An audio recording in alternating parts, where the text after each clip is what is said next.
আচ্ছা, গোলাপের পাপড়িতে কি পারদের গন্ধ পাওয়া যায়?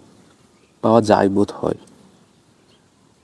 তা না হলে কবি কেন বললেন, গোলাপের পাপড়িতে তুমি পাবা রোদের গন্ধ, আকাশে নীল গুছে গিয়ে দোয়াটে মেঘ গন্ধ, যুদ্ধের শেষে পড়ে থাকে শুধু শূন্যতার ভিড়, মা হারানো শিশু আর পুরা ঘর, ভেঙে যাওয়া সব তীর।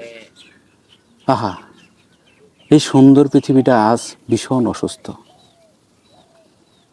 বিশাল আর বারুদের গন্ধে আকাশ বাতাস ভারী হয়ে যাচ্ছে। এই সবুজ শ্যামল পৃথিবীটা,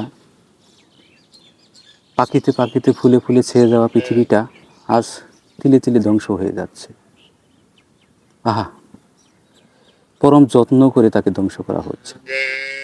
কিছু কিছু মানুষের অহমিকার কারণে পৃথিবীটা আজ ধ্বংসের দ্বার প্রান্তে। তারা তিল তিল করে গড়ে তুলেছে মরণাস্ত্র, শুধু এই সুন্দর পৃথিবীটা ধ্বংস করবে বলে। আজ সেই সুন্দর পৃথিবীটা তারা তিল তিল করে ধ্বংস করে বেড়াচ্ছে। ধ্বংসযজ্ঞে পরিণত হচ্ছে পৃথিবীটা।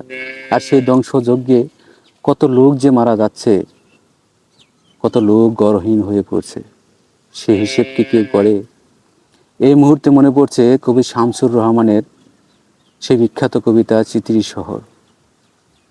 আকাশে বসত মরা ঈশ্বর, নালিশ জানাবে বলে ওরা কাকে?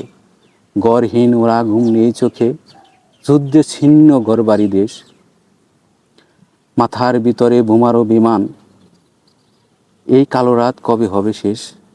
আমরা যুদ্ধ চাই না, আমরা চাই শান্তি। এই সুন্দর পৃথিবীটা সুন্দর থাকুক, এই কামনাই করি।